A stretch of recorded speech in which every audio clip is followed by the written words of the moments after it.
You're listening to the Talking Headways Podcast Network. This is Talking Headways, a weekly podcast about sustainable transportation and urban design. I'm Jeff Wood. This week we're joined by Dr. Asal Bidarmaghz, lecturer in Geotechnical Engineering at the University of New South Wales in Sydney. Dr. Bidarmaghz discusses planning for underground infrastructure and why it's so important for the future of cities. Stay with us. Today's podcast is brought to you by our super generous, amazing Patreon supporters. It's 2022, and we're celebrating 8 years of the Talking Headways podcast. So to join this merry band of infrastructure nerds and zoning wizards, go to patreon.com/theoverheadwire. $10 a month will still get you a bus-only scarf. I promise I'm still working on new designs and formats. $2 a month will get you stickers and a handwritten note, but any support is welcome and much appreciated. That's patreon.com/theoverheadwire. Today's podcast is also brought to you by the projects of The Overhead Wire. Whether it's our daily newsletter first established in 2006 or our audiobook version of Raymond Unwin's 1909 classic Town Planning in Practice, find out more today at theoverheadwire.com. Well, Dr. Asal Bidarmaghz, welcome to the Talking Headways podcast. Well, thank you very much for having me. Well, thanks for being here. Before we get started, can you tell us a little bit about yourself? Sure, I'm Asal Bidarmaghz. I'm a lecturer in Geotechnical Engineering at the University of New South Wales, Sydney, Australia. And my research is focused on urban underground climate change and sustainable underground development in major cities. What got you into that? I mean, what got you into cities, first of all, and then what got you interested in underground cities and underground infrastructure for that matter? I did my PhD in shallow geothermal technologies, and it was from then that we noticed that apart from that source of energy that exists due to the geothermal energy in subsurface, due to human activities, we are generating a lot of heat in urban subsurface through underground structures, development, etc. So then it was then that we realized that we have a much more significant potential of a free source of energy that we used to think before.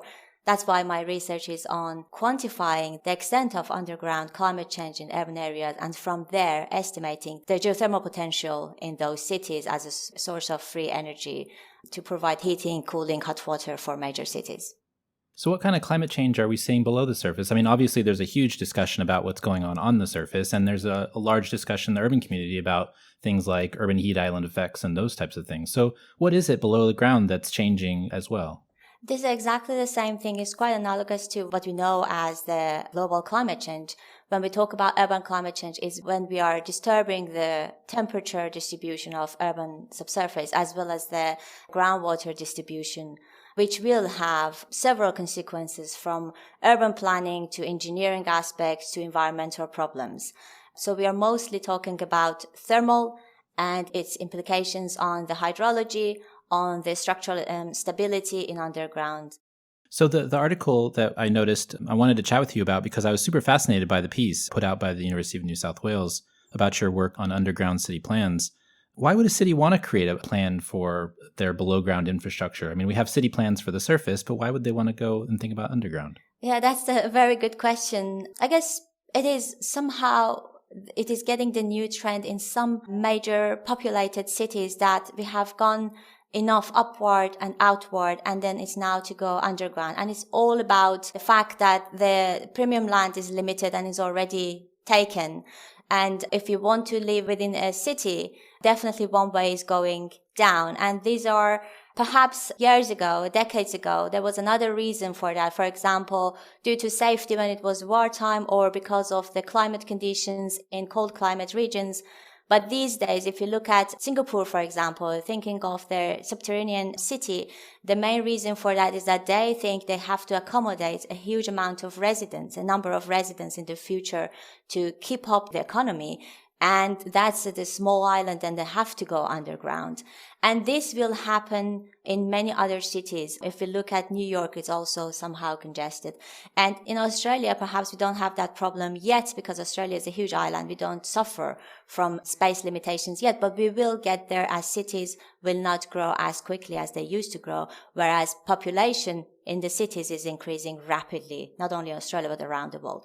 So the main reason these days for going underground is space. That's why we put our tunnels underground. The same reason can be, why not putting our retail and entertainment spaces underground? It's really interesting. You mentioned Singapore, and one of the things that has been interesting about what they've done is reform their land use laws specifically to kind of take away property ownership below their basements, which I thought was really interesting. Are mineral and land rights specifically like major obstacles to underground policy in a lot of places? Absolutely, yes. And that's one of the things that must be addressed from the very beginning. For example, in the UK, it's like you own from heaven to hell. And that must change if they want to, and they are actually going to use underground way more than they used to use. And these are the first of those policies that need to be changed to just prevent some private land issues, etc. How would a municipality or a city go about making those changes? Is it just a simple, zoning or land use law change, or is it even more complicated because it's underground and it's kind of a survey issue and people probably don't really know what the subsurface, rocks are or those or geological issues are, et cetera? From the land law point of view, I don't think it's going to be a very complicated, but I'm not expert, it's not my forte, but I don't think it's going to be a very complicated thing. It only prevents some over-excavations and over-utilizations by private sectors, as it used to happen. For example, in London, we used to see basements up to 20 meters below surface. Private basements with car parks, with tennis courts, with many entertainment areas. So that will definitely be stopped. But from for example, the engineering point of view, or what is happening underground, as I mentioned earlier, I think we can definitely classify the most important challenges into 3-4 categories. One is the urban planning or urban subsurface planning issues. First of all, we have to know what is going underground at the moment, and this is dynamic, and then have a good idea that what will happen, what are the future scenarios to be able to map subsurface properly in big cities, and then get to a sustainable planning. When we don't have any idea of what are our buried assets, what are the utilities, what is exactly going on, what are the high voltage cables or sewage system, we cannot really think of a comprehensive urban subsurface plan for many years to come, like a long-term plan. This is one thing to address. The other thing is from the engineering point of view. So far, when we want to construct a tunnel or any underground structure, the most important thing is that, of course, the tunnels mostly go under the transport tunnels under the city. Also, as long as the ground is stable enough, then that's doable and we can excavate and we can have a stable structure. That's it. However, this is not the only thing that we should consider. We have to think of what will be the plan in 50 years, in 100 years. If I construct my tunnel at this location today, would that prevent any further sustainable developments in the future? This is something that we do not look at, not in Australia, not everywhere else that I am aware of. In some countries like the US or UK, they've started to looking at it with a huge help from, for example, British Geological Survey coming into play for mapping subsurface. But in many big cities, this hasn't happened yet. And the other thing is that, which might not be as much of interest to engineers, but from the environmental point of view, what are we really doing into the environmental aspects of this? The groundwater. What if the groundwater temperature goes high significantly? What will happen to all the species living in that groundwater under cities? Is it something? Or what will happen to the safety of that groundwater if it is a drinking water? What are the chemical reactions that might happen due to the temperature increase? So there's so many aspects that we can look at it. It is definitely beyond engineering. It is urban planning. It is environmental. It is policy making. There's a really interesting example going on right now in Seattle, for example. They've just built a highway tunnel underneath downtown. They have a subsurface tunnel for light rail that was a bus tunnel before, and now they're thinking about building another light rail tunnel under that. And as you know, Seattle's kind of a narrow isthmus in the center. And so the discussions are that you're going to have like basically a 10-minute descent to get to that lower station. And so maybe if they would have planned it differently, you would have had a more sustainable connection between all of these infrastructures. But doing it one by one piecemeal has really kind of made a mess. Absolutely. At the moment, it is first in, first serve policy, in my opinion. And as you said, it's a 10-minute time to get to that station. And at the moment, that part in Seattle, it might not be dealing with underground heat island, for example. But if in the future, and we are talking about 50 years, we're talking about if the same thing that is happening to London Underground, which is overheated because the soil surrounding is overheated due to that extreme utilization, if that happens to Seattle Underground, then who can tolerate that 10-minute commute to get to that point? or how much then we have to put as retrofitting the ventilation system because we did not plan it well today, then we have to pay a large amount of extra amount of money on that to retrofit that ventilation, and it's still not sustainable because heat will be accumulated in the ground unless we extract it and use it elsewhere, or we plan it well in advance. That's really interesting. You know, I've been in the London Underground in the summer and in the New York City subway in the summer, and there are days when it's just insufferable. You really don't want to be down there. Yeah, that's true. And you get the notice that elderly and young children are encouraged not to use underground on hot summer days. And that's London, right? It's quite populated. Even in Sydney is not that populated yet. But in Sydney, in autumn time, there are some stations that when we step into the station, even though the transport tunnels are quite young in Australia, but still we can feel that heat coming from the platform. So we have all the evidence, but I don't know why we are just ignoring it. Where does that heat come from? Is it come from the trains and the propulsion systems, or is it other mechanisms? Yeah, it comes from the trains, from people, from engines, brakes. That's where the heat comes from. And naturally, the soil surrounding the tunnels has the responsibility to absorb this heat. But after a while, because that's natural, right? The heat goes from higher temperature to lower. But after a while, because soil temperature is also increasing continuously, it cannot do its job properly. So it's not absorbing enough heat. So then heat gets trapped in the tunnels. And as soon as it finds its way, it goes to the surface. When you ask people about sustainability and underground systems, what's the response typically to folks that you talk to about this, government officials, others? I'm curious because, we're talking about climate change on the surface, and that's kind of fraught with its own complications on people who may not believe that that's actually happening. But, subsurface, that's a whole other conversation as well, it seems like. What's the response been when you mention these topics? Well, I think it very much depends where on this file you're asking these questions. For example, in London or in England, this is more welcome because they have been suffering from these issues and it is quite tangible. And then it's quite rational for them to think of a solution for such problem, even though it's still not that close to where it is meant to be, but they're working towards that. Whereas in Australia, that like a young country, the focus is so much at this moment on the infrastructure itself, then these sort of associated problems is not paid enough attention yet. And I think it's all to us as researchers and media, I guess, to somehow highlight the problem in an understandable manner to get industry and government on board. At this point of time, at this minute I'm speaking to you, I don't think we have any initiative for the so-called underground climate change or underground heat island in Australia. I am one of the very few just pushing for it, hoping that and we will get somewhere because research is going ahead and we have enough evidence to show. Yeah, so that's where we are at the moment. If you're building a lot of underground tunnels, what's the best way to make sure that they coordinate with future projects? Is it a long-range plan? Are there other ways to do it? What's the best way to kind of go about it? Well, first of all, we have to consider that tunnels are not the only structures that are meant to be underground. The whole idea about utilization of underground is actually moving more things or creating more spaces underground, not only for transport, but also for other things. That is when we cannot imagine that the whole subsurface of a city is packed with tunnels, crisscrossing one another. This is definitely, from the engineering point of view, it's also not doable. Today, we might be able to do that because there are not that many, but when there are too many, then the vibration, the heat, the structural instability, etc., will actually make life much more difficult above ground. So when we talk about expanding the underground network, we definitely, in my opinion, we also have to think what will be the population of this specific city in 50 years. What is our plan to accommodate and what is our plan about the serviceability for this city? Do we have enough space above ground to provide them with retail, entertainment, anything that you do not spend a long time in there, in my opinion, can go underground upon a very precise planning. So these are the things that we have to consider. For example, if in Australia we believe that we are aiming for 40 million instead of 20 million people in 20, 25 years, then where are they going to live? You cannot send them like 100 kilometers away from the city when they have to commute to the city every day. That's impossible.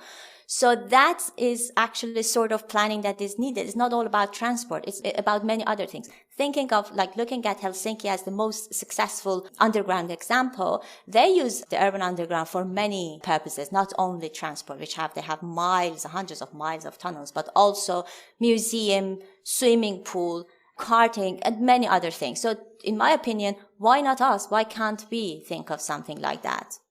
And that's if we want to, even if we think that is doable in 50 years' time, we have to think of it now, because we don't want to have a congested underground than what has happened to the cities, right? With all these high rises, etc. Just because we had space, we put them all one next to another. Now we have to deal with urban heat island effects and how to decrease temperature in cities. Here in Australia, again, Sydney is not populated as London is or as New York. But in Western Sydney, people are suffering so much due to the very high temperatures in summertime. It's even sometimes 10 degrees centigrade higher than the eastern part. And that's heat island effect. That's extreme case of heat island effect. And they're thinking of so many initiatives to somehow get rid of that heat. So, yeah. It's interesting because, I've noticed some of those images of the swimming pools in Finland, and it's interesting to think about what goes below or what can go below and what goes above. I'm guessing that housing and other things are more, even if you can build light wells and those types of things, they're more likely to be above ground because people like light. And, vitamin D is very important to humans. Yeah.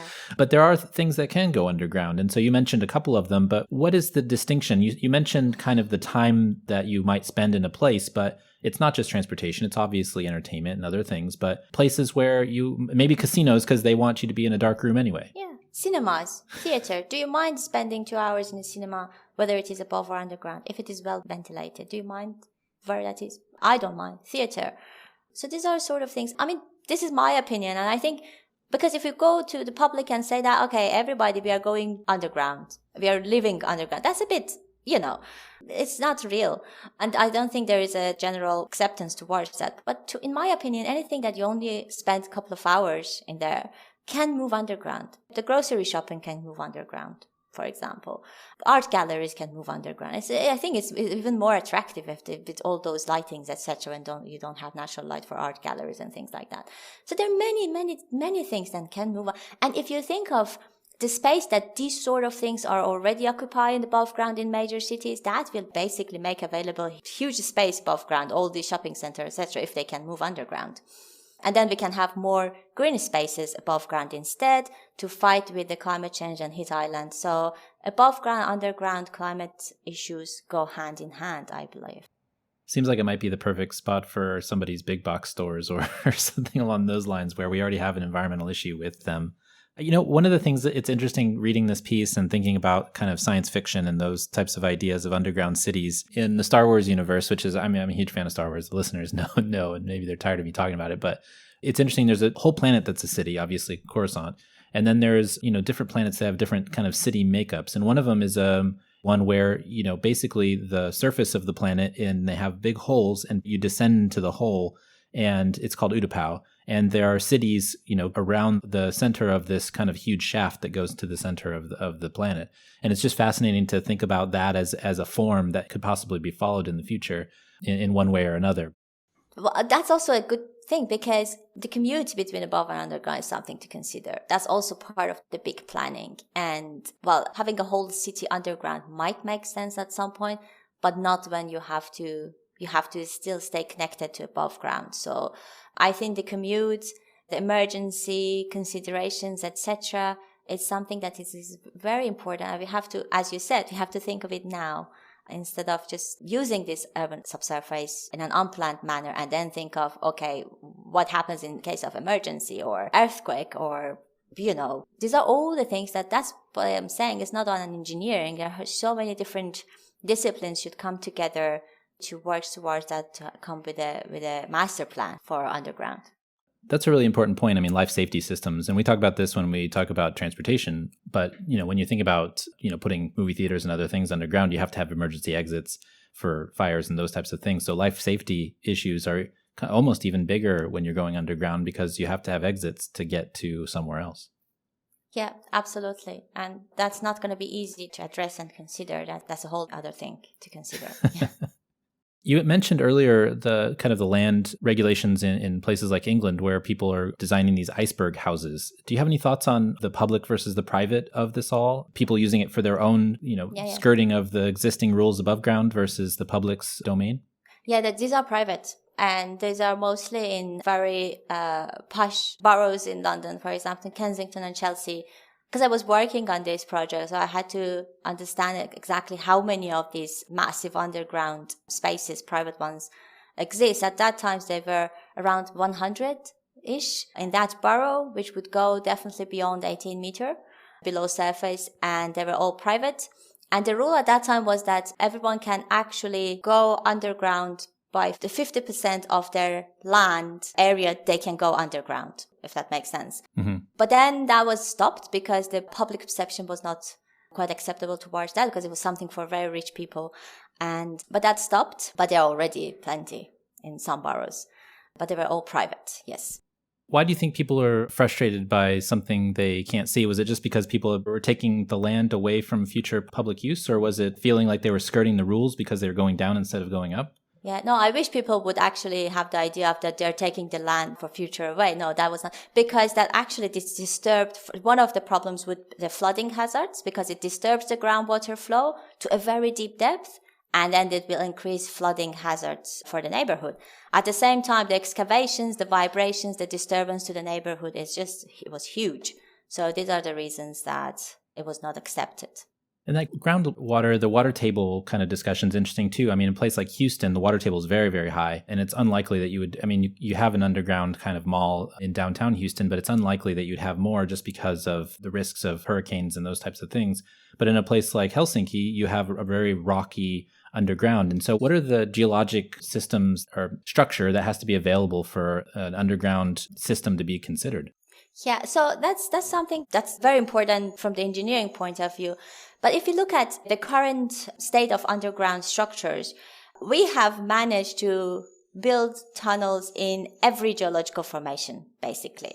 Some are simple if it is within rocks, but we have to, of course, more effort into the excavation. Some are easy for excavation, but more difficult for stability. So that's exactly the same thing. If you have groundwater, you have to somehow prevent that groundwater to just flowing into your construction site. And then when it is constructed, it will find its own way. But that groundwater table fluctuation is something very important. This is also should be part of the planning when we say that the consequences are either thermal or hydro, like hydrology, or mechanical, which is all about the stability of the soil or the structures. So that is also something, because with one or two tunnels, that groundwater table fluctuations will be manageable. But if you have more, if you start putting more and more spaces, then water needs to find its own way. But we are definitely increasing the flood hazards in some areas. At the spots, in some other areas, we are messing too much with the groundwater table, which will have some environmental impacts, of course. Yeah, here in San Francisco, I know that I think for the Central Subway, at least, they are talking about the problems with navigating an underground river that existed. And obviously nobody sees it on the surface, but they're all there and they exist underground. And so navigating those natural obstacles is a tough deal for a lot of engineering. Yeah, absolutely. What's so special about Helsinki's underground plan? But I think Helsinki is one of the very first cities in the world that started looking at that. It actually started around, I guess, 1930s, around that time, but Cold War was a problem to my understanding. And then, so they went underground for safety reasons.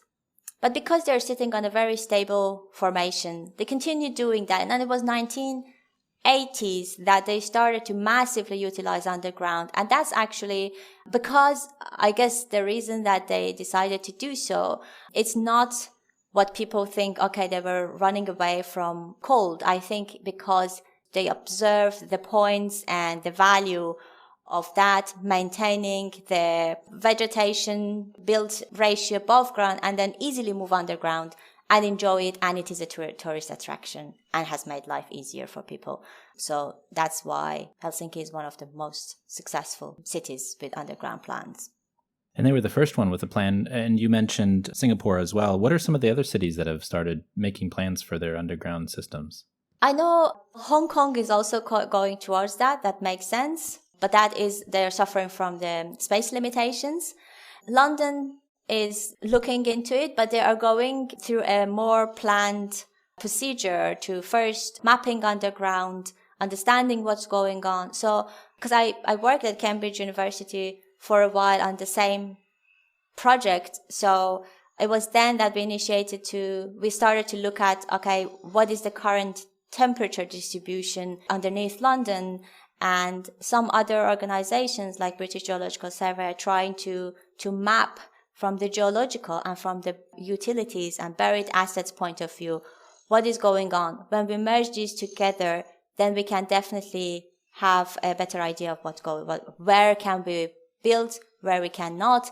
And another very important aspect to this utilization of underground is that the more we use underground, the more we are increasing the soil temperature, which means that the more we have access to the free source of energy in cities, and we can just extract it through technologies like shallow geothermal ground source heat pumps, heat exchangers, or energy geostructures, through which you actually attach or add or heat exchangers into your underground structures like tunnel. So make it energy tunnel or energy pile or energy retaining wall. And this will definitely help not only with the CO2 emission and the fossil fuel issues, but also the fuel poverty. Think of some areas in Europe or in the UK and England, people suffering from, this is a big issue. People are suffering from fuel poverty because they cannot pay for that energy bills. That brings a lot into the energy equity wherever this is applied. Even in Australia, even though it is a young country, there are still, because we are very much relying on electricity, and which comes from brown coal, then this will definitely help towards the CO2 emission issues and also the fuel poverty that does exist in some parts of the country. That's really interesting because I know here in the US, they're starting to, a lot of cities are starting to ban fossil fuels, specifically natural gas, for heating and cooling for your stoves inside houses because of the, unknown amounts of methane that are being released. And so it could be that this underground planning could be a really strong solution for a lot of climate issues as well because of those heat pumps and thermal exchanges that you're talking about. Absolutely. So absolutely. I have shown through research that even in a small borough, like a kilometer scale borough, if we just use the heat that exists there, we can at least fulfill half of the gas demand of that area based on geothermal energy. And this is massive. This is a huge saving in terms of the CO2 emission.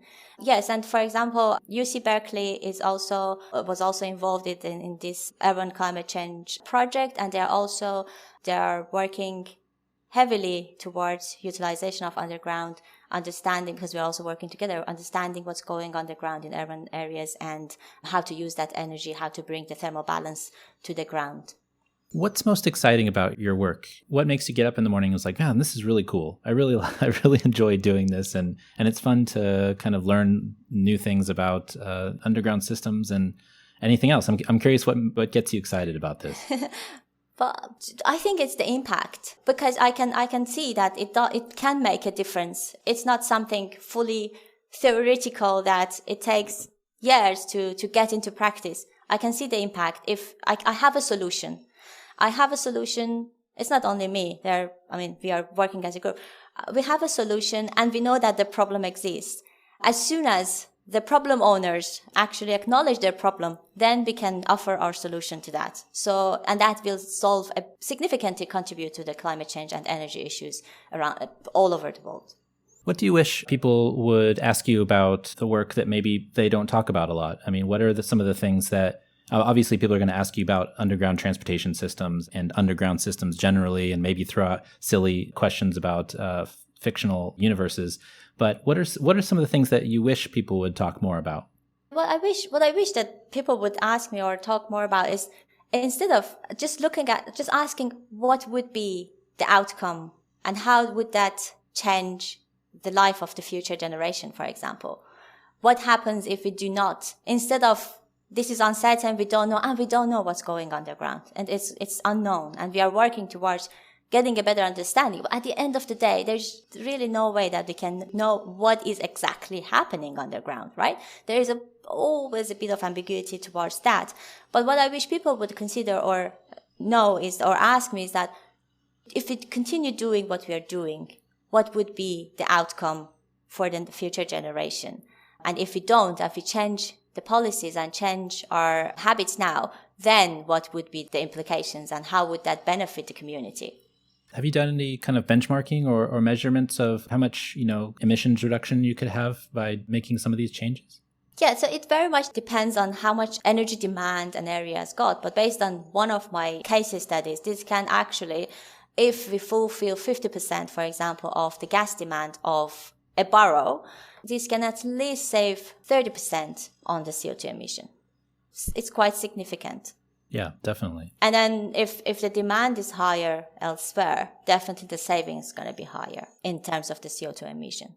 I think the way forward with this is us as researchers, we continue doing what we're doing around the world, hopefully to get government on board, but also training is something that we shouldn't underestimate. So we have, once I started at UNSW, for the first time, at least in Australia, I have designed and developed a course on energy geostructures and underground climate change. So for the last 3 years, I have trained the next generation of energy and climate change advocates in Australia. So they join industry, and they have already, some of them already have contacted me saying that, hey, we have a project and we decided to put geothermal systems in there. So I think step by step, this is getting there.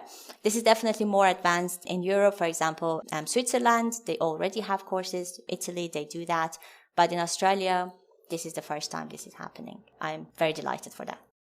Awesome. Well, where can folks find your work if they want to learn more about what you're doing?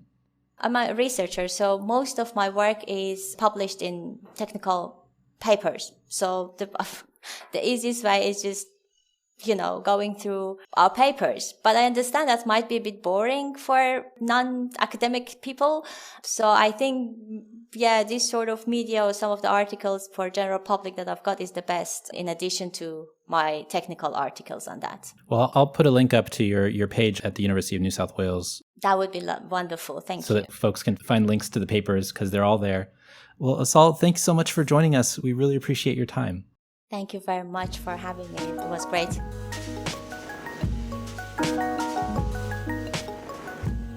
And thanks for joining us. The Talking Headways podcast is a project of The Overhead Wire and posted first at Streetsblog USA.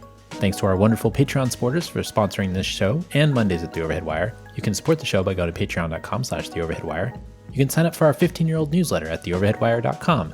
And you can listen to the show on your podcatcher of choice, including Spotify, Stitcher, SoundCloud, iHeartRadio, and Apple Podcasts. And if you can't find it there, you can always find it at its original home at usa.streetsblog.org. We'll see you next time at Talking Headways.